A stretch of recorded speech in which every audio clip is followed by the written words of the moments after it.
Pemirsa Ayo Hidup Sehat, Anda pasti pernah merasakan kesemutan. Rasa seperti tertusuk-tusuk, geli ataupun mati rasa adalah ciri bahwa Anda sedang merasakan kesemutan. Posisi tubuh yang tidak berubah dalam waktu yang lama bisa menjadi sebab kesemutan, seperti saat Anda duduk bersila terlalu lama. Parestesia atau kesemutan terjadi karena adanya hambatan suplai darah ke saraf tertentu, sehingga darah yang mengalir menjadi berkurang. Adapun bagian tubuh yang sering merasakan kesemutan biasanya adalah telapak tangan dan juga kaki.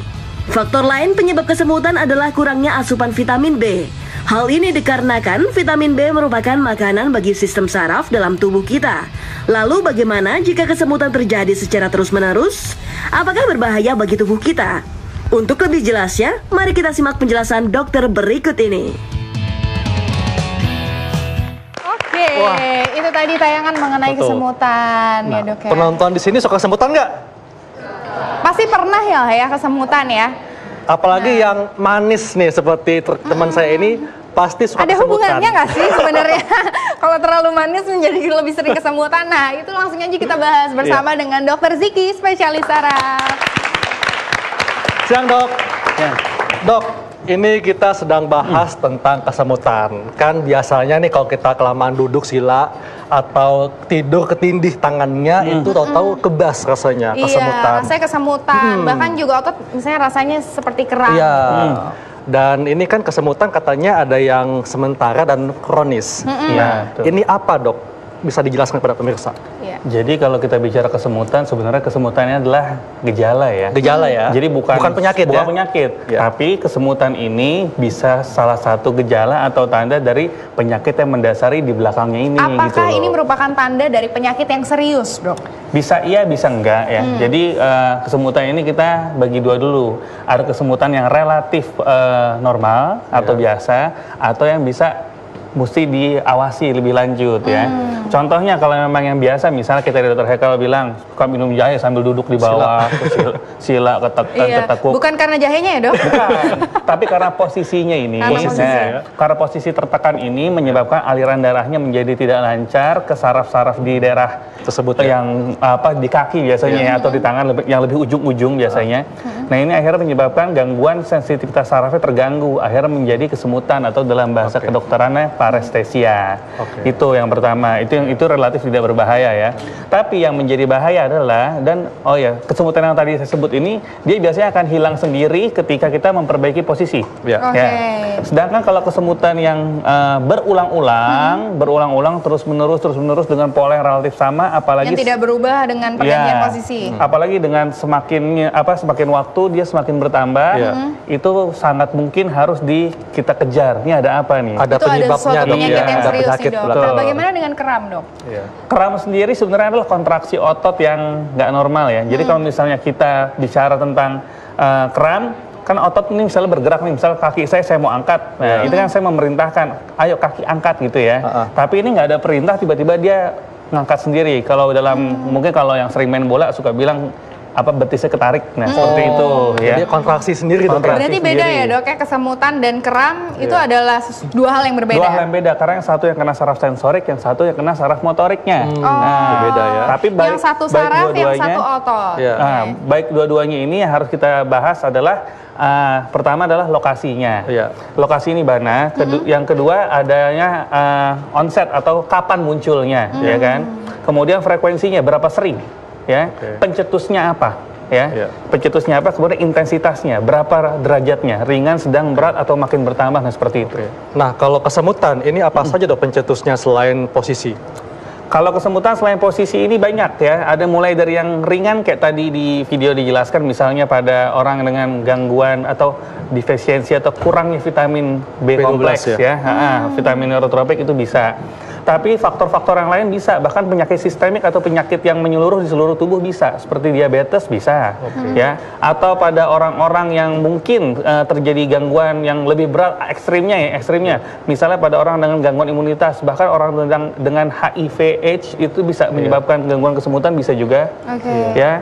Lalu bisa juga pasien-pasien dengan gangguan saraf terjepit dok? Saraf terjepit bisa ya. Saraf Bagaimana terjepit dengan pasien yang menjalani kemo atau radiasi kondisi. Ya, bisa. Itu Jadi juga pada bisa pasien ya, dengan kemoterapi itu biasanya yang kita sebut namanya drug induced neuropathy ya. Itu sering ya. Jadi bukan hanya pada kemoterapi saja, tapi pada pasien-pasien yang menggunakan zat-zat tertentu dalam durasi relatif lama. Contohnya yang paling gampang di Indonesia ini adalah apa? Orang yang sering mengkonsumsi jamu sembarangan. Ya. Itu bisa karena ada kandungan-kandungan yang terkadang dicampurkan ke dalam jamu tersebut yang kalau dikonsumsi lama akan menyebabkan gangguan saraf tadi. Wah, berarti ini juga mesti harus hati-hati diwaspadai ya. Betul, Jangan minum jamu yang sembarangan, berlebihan juga itu ternyata bisa menyebabkan kesemutan ya, Dok Betul. ya. Bahkan kesemutan ini masih bisa mungkin salah satu tanda dari stroke. Masih mungkin ya. Balik lagi tadi makanya lokasinya di mana. Iya. Kalau stroke biasanya dia sebelah, kesemutan sisi kanan saja dari wajah sampai kaki ya inilah mungkin. Atau Iya. bahkan juga pada penyakit gula juga bisa ya, Dok Ya, ya. kalau penyakit gula biasanya di ujung-ujung. Jadi seperti areanya lokasinya seperti pakai kaos kaki dan sarung tangan. Itu. Nah, Dok, ini kan kesemutan ini biasanya kan terjadi di tangan, di kaki. Nah, tapi ada juga yang terjadinya tiba-tiba hanya sebelah doang, di tangan doang, atau tangan dan kaki. Iya. Nah, ini apakah bisa dikatakan kesemutan yang biasa saja atau mesti diwaspadai sebagai sesuatu yang lebih serius? Kalau kesemutan yang tangan dan kaki berbarengan, itu biasanya ada penyakit yang mendasari. Jadi bukan hanya yang tadi dokter kalau seperti biasanya. Karena kalau seperti biasanya kan, misal ya, orang bersila, berarti kan kakinya mungkin dua-duanya kesemutan. Itu masuk akal, oke. Tapi kalau orang bersila, tapi tangannya kesemutan juga kan nggak mungkin dia bersila sambil tiduran kan nggak mungkin ya. Nah, jadi artinya kalau kaki saja kaki, kalau tangan saja gitu, tergantung intensitas penekanan. Nah, Dok, katanya nih kalau suka kesemutan di tangan itu atau sebelah kiri atau sebelah kanan itu katanya bisa ada tanda suatu penyakit yang lebih serius seperti penyakit jantung misalnya. Jadi kalau sakit jantung itu mayoritas ya sebenarnya bukan kesemutan murni sih ya. Jadi kesemutan ini bisa salah satu tanda, tapi rasanya bukan kesemutan yang seperti biasa, tapi rasa seperti penjalaran nyeri. Penjalaran nyeri. Penjalaran nyeri ke daerah tangan kiri karena mayoritas jantung Kiri, orang di sebelah kiri ya. Nah, itu bisa. Tapi sering yang saya dapatkan gangguan seperti ini kita sebut namanya bukan gangguan jantung ya, cuma gangguan rasa nyeri nggak nyaman ke daerah lengan atau brachialgia itu sering terjadi pada pasien-pasien dengan saraf terjepit di daerah leher justru. Oh, yang cervical ini ya. seperti apa nih, Dok, supaya masyarakat bisa lebih aware gejala-gejalanya yang bisa diketahui itu apa aja, Dok? Kalau untuk biasanya kalau yang bahaya kan yang jantung ini ya. Iya. Kalau jantung ini biasanya bukan hanya kesemutan atau bukan hanya ada nyeri. penjalaran, Jadi tapi ada nyeri rasa dada ya? nyeri dada. Dan nyeri dada ini biasanya memang dia nyeri dada yang rasanya lebih dalam dan nggak bisa ditunjuk ya. Seperti Rasanya terhimpit, diremas seperti ya. terhimpit. Iya. Nah kemudian kalau itu lokasi mayoritas sebelah kiri. Iya. Tapi sering pada pasien-pasien dengan penjepitan saraf leher di daerah kiri itu terjadi penjalaran juga dengan Ke lokasi sebelah yang, kiri juga iya, atau kanan juga bisa? ke kiri juga. Kiri juga? Iya. Oh, Dengan gejala menjalar ya, Dok ya? menjalar dengan gejala yang relatif mirip. Tapi bedanya di sini tidak ada rasa nyeri dada yang seperti tertekan. Dan biasanya karena ototnya terjadi gangguan juga, ini terjadi perubahan rasa nyeri ketika dirubah posisi. Misalnya pas ini berubah kok lebih enak begini ya daripada begini. Nah itu. Oh, itu kemungkinan adanya yang tertekan Iya, sarafnya di leher. betul. Kalau misalnya jantung enggak, dia biasanya lebih tertekan dan kemudian ada nyeri dada ya? Nyeri dada dan nafasnya juga berubah ya. Oke, nah ini, Dok, yang perlu juga digarisbawahi supaya masyarakat lebih aware nih, Dok. Batasan antara kesemutan ini adalah suatu tanda dari penyakit yang serius atau ini kesemutan itu adalah hal yang mungkin kita perubahan posisi lebih enak atau misalnya kita minum karena dehidrasi lebih enak itu Mungkin dari bisa segi jelasin lagi, Dok. intensitasnya apakah ada perbedaan nih Iya, kalau yang karena frekuensinya penyakit juga. lebih sering Iya, betul. atau nggak bisa hilang dengan kita ganti posisi atau gimana? Ya, jadi kembali lagi tadi saya menghafalnya dengan LOFPI ya, LOFPI ya, LOFPI. Ya, lokasinya kalau untuk yang tidak bahaya biasanya hanya di ujung kaki ya, ujung tangan dan itu juga ada pencetus ya, ada pencetusnya. Dengan posisi tadi, Pencetusnya tadi ya. seperti tadi ya, kita duduk sila terlalu lama, Terhimpit, terhimpit dan macam. sebagainya itu merupakan pencetus. Pencetus. Oke. Kemudian O-nya adalah onset. Onset. Ya. Kapan mulainya? Waktu kapan? Dan misalnya ini dimulai sejak 1 bulan lalu sampai sekarang terus-terusan terus-terusan, kan nggak masuk akal, berarti ada sesuatu yang terjadi. Betul. Ya, frekuensi, seberapa sering. Kalau memang kita lagi nggak duduk, lagi nggak menghimpit, lagi nggak sila, lagi nggak di bantangan, tapi ternyata semutan, terus frekuensi makin sering, ini kemungkinan salah satu gangguan penyakit yang serius. Maksudnya dalam satu hari itu terus-terusan dong? Terus-terusan, atau hilang timbul, ya. Oh, tanpa adanya pencetus? Tanpa ada pencetus. Oh, oke. Tuh, setelah frekuensi yaitu P, ya, pencetusnya ini. Ya. Kalau nggak ada pencetus apa-apa tiba-tiba kesemutan, ya, nah ini kan berarti kan ada sesuatu yang terjadi. Dan intensitas terakhir, intensitas ini artinya semakin lama bisa semakin berat. Kalau yang ada penyakitnya dok ya? Iya, contohnya pada diabetes. Dengan peningkatan kadar gula dan kadar gulanya relatif tidak terkontrol, maka gejala kesemutan ini akan semakin bertambah. Oke, baik. Iya. Nah, Dr. Arlin dan penonton semua, ingin tahu kan nih bagaimana cara untuk mengatasi kesemutan, dan tentunya kita pengen tahu nih mitos apa saja yang berkembang di masyarakat tentang kesemutan. Sesaat lagi tetap di acara Ayo Hidup Sehat.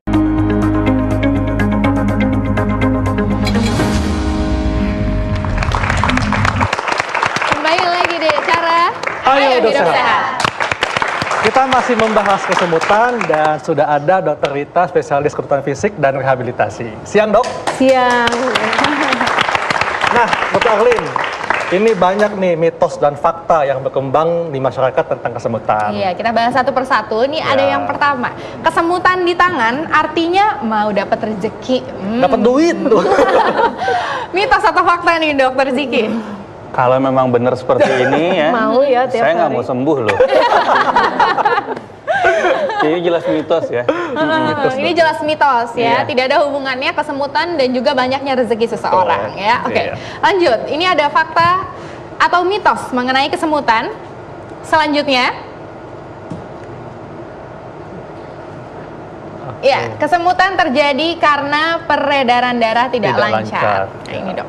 Bisa Bisa ya dok? tapi nggak harus ya. Artinya faktor yang menyebabkan kesemutan itu berarti terjadi adanya gangguan di saraf tepi. Nah, gangguan di saraf tepi ini sebabnya banyak, salah satunya gangguan peredaran darah. Tapi di samping itu masih ada banyak penyebab lain, maka harus dicari. Jadi ini Oke. artinya fakta.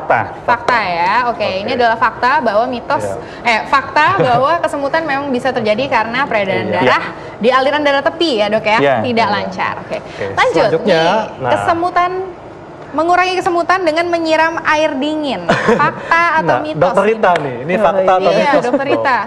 Kalau mengurangi kesemutan dengan menyiram Disiram air air dingin dingin. ya, air dingin itu sendiri mempunyai sifat dia pembuluh darah menjadi lebih menyempit. Seharusnya dengan menyiram air hangat karena akan membuat peredaran darah akan semakin lancar.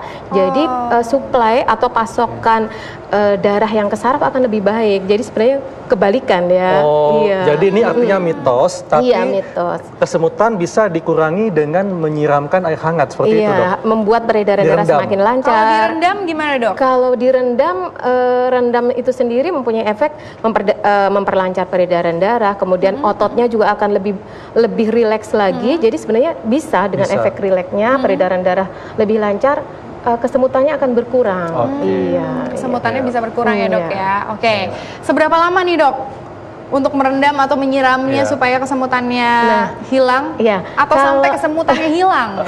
Kalau seberapa lama itu mungkin tergantung ya, karena seseorang ada yang 5 menit sudah merasa tidak nyaman, tapi ada yang 10 menit dia masih merasakan nyaman. Jadi itu Oke. tergantung dari kitanya. Sejauh kita masih merasa nyaman itu oke-oke Oke saja. aja, senyamannya. Iya. Kalau dengan kompres air hangat bisa juga nggak? Bisa. Bisa ya, Dok ya. bisa. Oke, Iya. ya. Iya. Berarti yang tadi itu adalah mitos, Mitos, ya. ya. Selanjutnya, ini sering kesemutan tanda gejala stroke. Nah, ini mungkin ke Nah, Dokter Ziki Dokter ya. Ziki. Ya. Gimana, Dok? Jadi kalau tadi saya bilang stroke itu salah satu tandanya memang mungkin kesemutan. Tapi tipikal kesemutannya seperti apa? Iya. Kalau stroke ini yang sebelah, ya. Jadi dari wajah sampai tangan sampai kaki di sisi yang sama ini masih mungkin, ya. Jadi kalau misalnya kesemutan di sebelah mana, tangannya saja, apalagi ujung tangan, pergelangan tangan kanan saja, itu biasanya bukan karena stroke, lain cerita. Biasanya karena ada jepitan saraf di daerah pergelangan. Oke. Oke. Dok, ini masyarakat ingin tahu, Dok ya, kalau misalnya stroke, ini kesemutannya apakah berlangsung lebih lama atau lebih sering frekuensinya? Ya. Dan dibanding dengan yang biasa? Gitu. Dan apakah rasa kesemutan karena stroke itu sama dengan yang biasa kesemutan? Oke. Rasa kesemutan pada stroke itu yang pasti munculnya satu kata, mendadak. Mendadak, Ya, kalau- mendadak. Oke. Tiba-tiba, mendadak berbarengan. Dan apakah bisa semakin memburuk? Bisa, dengan alasan ketika aliran suplai darah ke otaknya semakin lama semakin memburuk, misalnya karena penyempitan, ya kan, itu otomatis keluhan semutannya akan bertambah. Tapi sering, dok, ya, semakin intensitasnya meningkat. Ya. Dan yang kata kunci di sini adalah mendadak, kemudian satu sisi semua. Sisi semuanya. Jadi mulai dari tangan, wajah sampai kaki semua. Bukan hanya kayak pakai sarung tangan atau pakai kaos kaki aja ya, itu lain cerita. Jadi semua. Jadi lengan, paha itu bisa kesemutan rasanya. Iya, betul. Oke. Nah, penyakit-penyakit apa saja, Dok, yang gejalanya ini kesemutan selain tadi ya stroke dan gangguan pada saraf? Iya. Jadi banyak ya, jadi salah satunya yang paling sering saraf kejepit itu paling sering ya. Kemudian ada lagi, kita mau bicara saraf kejepit ada banyak tempat. Ada di daerah leher, ada di daerah pinggang, dan yang cukup sering pada orang-orang di kota besar yang bekerja dengan gadget kemudian komputer adalah jepitan di daerah sini ya, daerah pergelangan. Ciri khasnya dia kesemutannya ini dia punya 3 tempat yang dominan, 3,5 tempat, yaitu jempol, telunjuk, jari tengah, dan setengah jari manis. Ini yang sering kesemutan. Kelingkingnya biasanya bagus-bagus aja, nggak ada masalah. Nah, kalau keluar seperti ini karena memang ada jepitan di daerah sini. Ini terjadi karena kenapa? Terjadi karena orang itu sering menggunakan tangannya atau menekuk. Ya, kalau nggak ya komputer, mungkin ya kalau ibu-ibu yang suka ngulek, meres gitu ya. Atau jangan, kalau untuk cewek-cewek di sini jangan menopang dagu terus kali ya, nungguin gitu. Ya, mungkin perlu dicari topangan ya. Iya. Dok, tadi kan kalau diabetes itu kan kesemutannya kan di sebelah badan ya, bisa di kanan atau di kiri. Nah, kalau untuk penyandang diabetes, ini kesemutannya apakah lebih sering di ujung kaki atau bisa di tempat bagian lain tubuh kita? Ya, jadi pada diabetes terjadi sebenarnya adalah kerusakannya di pembuluh darah dulu, namanya mikroangiopati. Jadi gangguannya di pembuluh darah kecil. Nah, pembuluh darah kecil ini akan mensuplai saraf-saraf. Saraf-saraf mana yang disuplai adalah saraf-saraf daerah ujung-ujung jari. Ya, jadi mulainya biasanya kesemutan atau rasa nggak enak biasanya kalau pada pasien diabetes akan merasa seperti kayak berpasir ya, itu di ujung jari, di kaki, kemudian di tangan, baru lama-lama naik sehingga seperti areanya seperti pakai sarung tangan atau kaos kaki. Oke. Nah, kalau sudah sering kena kesemutan, misalnya akibat penekanan pada saraf, Dokter Rita, ini bagaimana nih cara menanggulanginya, mengatasi kesemutan? Jadi yang pertama kita tahu dulu penyebabnya apa. Kalau penyebabnya itu adalah penekanan, misalnya tadi kan kesemutan ada 2 macam ya. Yang pertama adalah kesemutan yang sifatnya sementara. Kemudian yang kedua kesemutan yang sifatnya lebih kronis, jadi berulang. Nah, kesemutan yang sifatnya sementara itu biasanya karena penekanan pada saraf. Misalnya ketika kita tidur tertindih, tangannya kesemutan. Nah, kesemutan yang sementara itu begitu penindihnya hilang, bebannya hilang, dia akan hilang. Kesemutannya akan menghilang. Itu yang pertama berarti dihilangkan penyebab tekanannya. Kemudian kalau kesemutannya berulang itu kita cari dulu apakah ini suatu proses seperti tadi ya gangguan metabolik seperti diabetes itu ya. Kalau penyebabnya gangguan metabolik seperti diabetes berarti gula darahnya yang harus dikendalikan, gula darahnya yang harus dikendalikan. Nah, Dok, ini kan kalau kita lihat ada pentom tengkorak, Dok. Tadi Dr. Ziki bilang bahwa kalau ada penekanan pada saraf leher bisa bikin kesemutan ya di daerah lengan. Nah, bagaimana nih cara misalnya ada penekanan saraf di leher, apa yang dapat dilakukan supaya bisa mengurangi kesemutan? Apakah harus menggunakan polar neck atau gimana? Oh ya, kalau misalnya penekanannya itu ada di daerah leher, yang pertama biasanya seringnya karena misalnya proses bertambahnya usia, karena osteoartritis atau pengapuran pada daerah leher. Nah, pengapuran pada daerah leher biasanya ada semacam saraf, yang sarafnya itu akan mengalami gangguan. Kemudian selain saraf juga ada ketegangan pada otot di daerah pundak. Keduanya itu bisa diperbaiki. Misalnya untuk saraf yang mengalami kejepit itu bisa digunakan alat untuk mengurangi jepitannya. Misalnya kita menggunakan semacam bantalan pada leher penopang leher. Kita bisa lihat bantalan pada leher. Apakah silakan Dok, lanjut Dok, sampai kita tunggu alatnya Terus yang kedua, selain pada sarafnya kita juga bisa memperbaiki atau membuat rileks otot-otot yang berada di daerah leher. Kalau ototnya itu lebih rileks, peredaran darah lebih lancar, saraf yang mendapat darah itu juga akan lebih bagus lagi. Nah, itu mungkin bisa dipraktekkan dok, bagaimana caranya untuk boleh. bagaimana caranya misalnya ada lehernya pendek soalnya. Yang pertama ukurannya ini ya, ini ada ukuran kecil, sedang atau yang besar. Jadi yang pertama harus pas. Kemudian yang kedua fungsinya untuk memberikan penopang. Memberikan penopang di sini ada posisi untuk dagunya ya dok ya. Jadi seperti ini. Kemudian ada pengaitnya di belakang. Nah nanti kita tanyakan nyaman atau tidak. Enak nggak dok ini? Enak dok. Iya. Kalau enak kita bisa beraktivitas dengan menengok ke kanan ke kiri, menunduk nyaman, berarti ukurannya sudah sesuai. Tapi jangan sampai terlalu besar atau terlalu kecil. Kalau terlalu besar gerakan kita tidak nyaman. Kalau terlalu kecil fungsi penompangnya tidak ada. Ini rasanya ya nyaman dan saya masih bisa leluasa bergerak dan mungkin bagi yang ada gangguan saraf terjepit bisa membantu banget dok ya. Membantu. Oke dok, ini kan dengan menggunakan alat nih ya dok ya. Dokter boleh agak sedikit.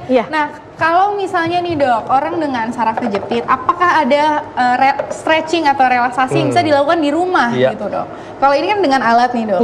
Nah kalau ada nggak yang gerakan-gerakan yang bisa dilakukan untuk mengurangi rasa kesemutannya? Iya. Karena saraf kalau kita mulai dari sebelumnya pemanasan dulu bisa ya.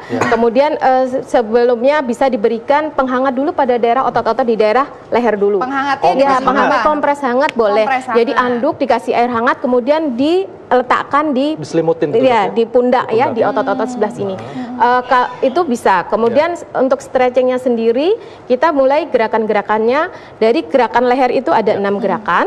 Gerakan ke bawah. Ya semua diikuti. Gerakan ke bawah, kemudian gerakan tengadah, kemudian gerakan menengok kiri, kemudian menengok kanan.